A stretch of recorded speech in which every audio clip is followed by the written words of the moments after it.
The Adventures of Tom Sawyer, Chapter 14.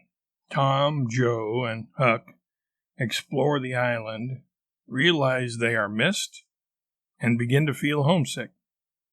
Written by Mark Twain in 1876. Read by Clay Shannon in 2020. When Tom awoke in the morning, he wondered where he was.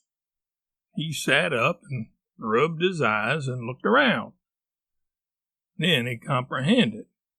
It was the cool gray dawn, and there was a delicious sense of repose and peace in the deep, pervading calm and silence of the woods. Not a leaf stirred, not a sound obtruded upon great nature's meditation. Beaded dewdrops stood upon the leaves and grasses. A white layer of ashes covered the fire, and a thin blue breath of smoke rose straight into the air. Joe and Huck still slept. Now, far away in the woods, a bird called. Another answered. Presently, the hammering of a woodpecker was heard. Gradually, the cool, dim gray of the morning whitened, and as gradually, sounds multiplied and life manifested itself. The marvel of nature shaking off sleep and going to work unfolded itself to the musing boy. A little green worm came crawling over a dewy leaf, lifting 2/3 of his body into the air from time to time and sniffing around, then proceeding again, for he was measuring, Tom said. And when the worm approached him of its own accord, he sat as still as a stone, with his hopes rising and falling by turns, as the creature still came toward him or seemed inclined to go elsewhere. And when at last it considered a painful moment with its curved body in the air, and then came decisively down upon Tom's leg and began a journey over him, his whole heart was glad, for that meant that he was going to have a new suit of clothes, without the shadow of a doubt a gaudy piratical uniform. Now a procession of ants appeared from nowhere in particular and went about their labors. One struggled manfully by with a dead spider 5 times as big as itself in its arms and lugged it straight up a tree trunk. A brown, spotted ladybug climbed the dizzy height of a grass blade, and Tom bent down close to it and said, "Ladybug, ladybug, fly away home. Your house is on fire. Your children's alone." And she took wing and went off to see about it, which did not surprise the boy, for he knew of old that this insect was credulous about conflagrations, and he had practiced upon its simplicity more than once. A tumblebug came next, heaving sturdily at its ball, and Tom touched the creature to see it shut its leg against its body and pretend to be dead. The birds were fairly rioting by this time. A catbird, the northern mocker, lit in the tree over Tom's head and trilled out her imitations of her neighbors in a rapture of enjoyment. Then a shrill jay swept down, a flash of blue flame, and stopped on a twig almost within the boy's reach, cocked his head to one side, and eyed the strangers with a consuming curiosity. A gray squirrel and a big fellow of the fox kind came scurrying along, sitting up at intervals to inspect and chatter at the boys, for the wild things had probably never seen a human being before and scarcely knew whether to be afraid or not. All nature was wide awake and stirring now. Long lances of sunlight pierced down through the dense foliage far and near, and a few butterflies came fluttering upon the scene. Tom stirred up the other pirates, and they all clattered away with a shout, and in a minute or two were stripped and chasing after and tumbling over each other in the shallow, limpid water of the white sandbar.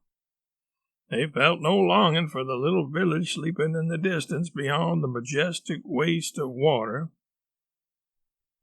A vagrant current or a slight rise in the river had carried off their raft, but this only gratified them, since its going was something like burning the bridge between them and civilization. They came back to camp wonderfully refreshed, glad-hearted, and ravenous, and they soon had the campfire blazing up again.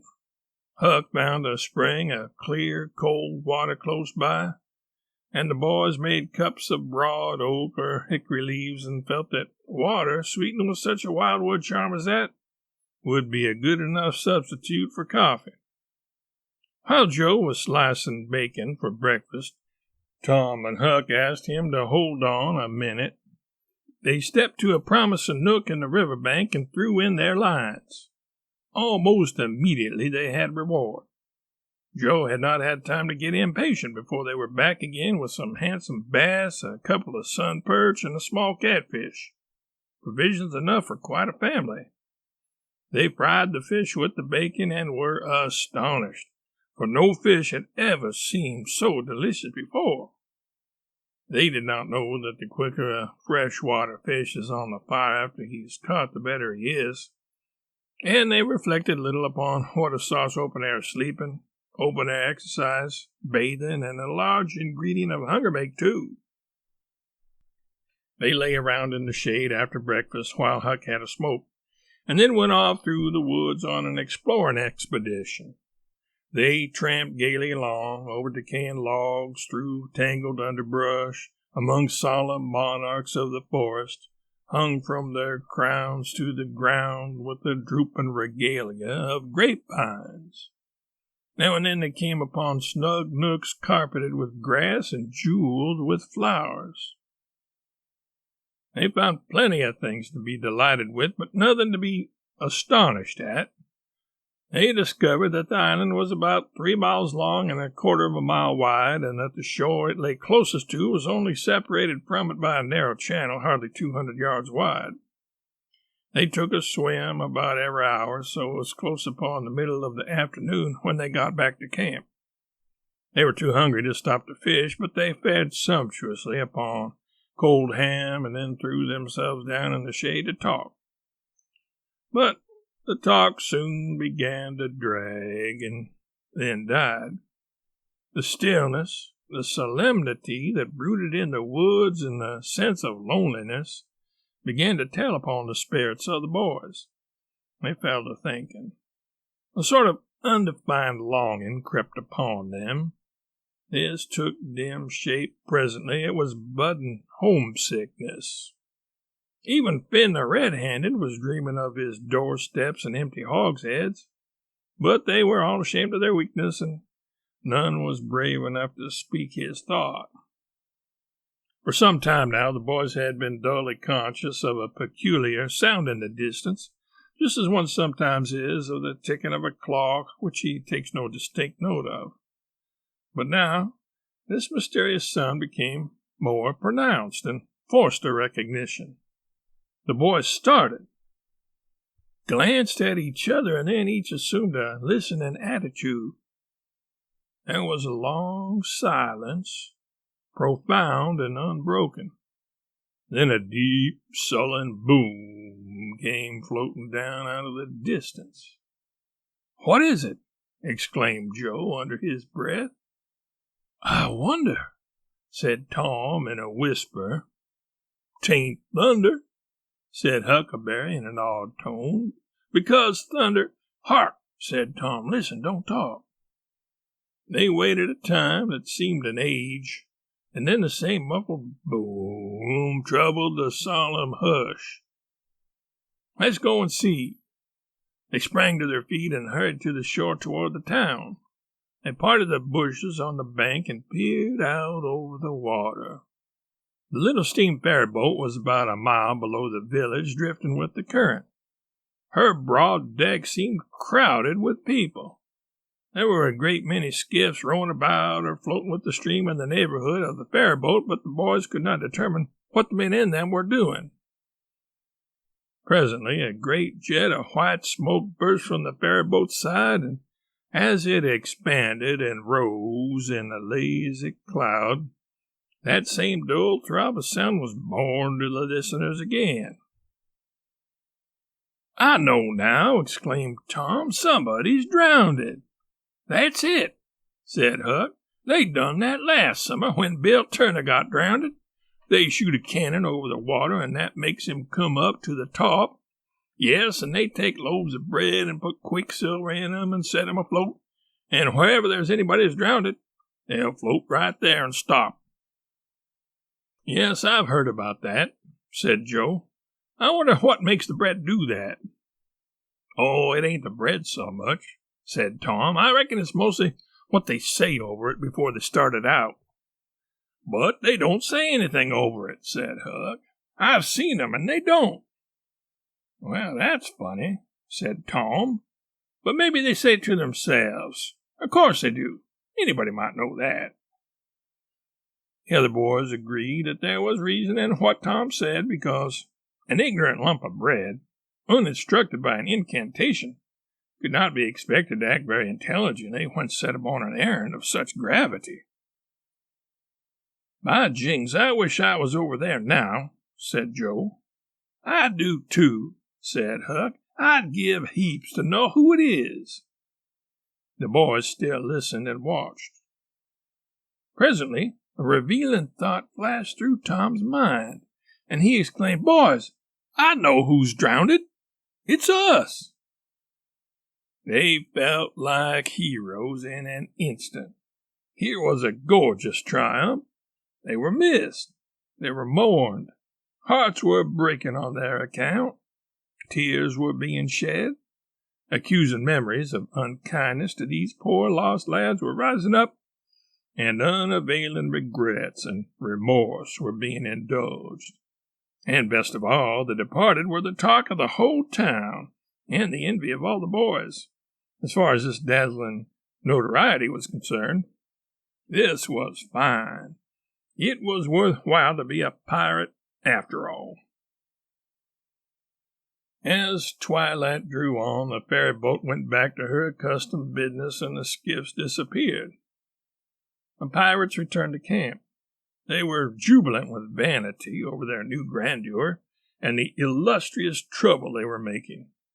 They caught fish, cooked supper, and ate it, and then fell to guessing at what the village was thinking and saying about them. And the pictures they drew of the public distress on their account were gratifying to look upon, from their point of view. But when the shadows of night closed them in, they gradually ceased to talk and sat gazing into the fire, with their minds evidently wandering elsewhere. The excitement was gone now, and Tom and Joe could not keep back thoughts of certain persons at home who were not enjoying this fine frolic as much as they were. Misgivings came. They grew troubled and unhappy. A sigh or two escaped unawares. By and by, Joe timidly ventured upon a roundabout feeler as to how the others might look upon a return to civilization. Not right now, but Tom withered him with derision. Huck, being uncommitted as yet, joined in with Tom, and the waver quickly explained and was glad to get out of the scrape with as little taint of chicken-hearted homesickness clinging to his garments as he could. Mutiny was effectually laid to rest, for the moment. As the night deepened, Huck began to nod and presently to snore. Joe followed next. Tom lay upon his elbow, motionless for some time, watching the two intently. At last he got up cautiously on his knees and went searching among the grass and the flickering reflections flung by the campfire. He picked up and inspected several large semi-cylinders of the thin white bark of the sycamore, and finally chose two which seemed to suit him. Then he knelt by the fire and painfully wrote something upon each of these with his red keel. One he rolled up and put in his jacket pocket, and the other he put in Joe's hat, and removed it to a little distance from the owner. And he also put into the hat certain schoolboy treasures of almost inestimable value, among them a lump of chalk, an India rubber ball, 3 fish hooks, and one of that kind of marbles known as a sure-enough crystal. Then he tiptoed his way cautiously among the trees till he felt that he was out of hearing, and straightway broke into a keen run in the direction of the sandbar.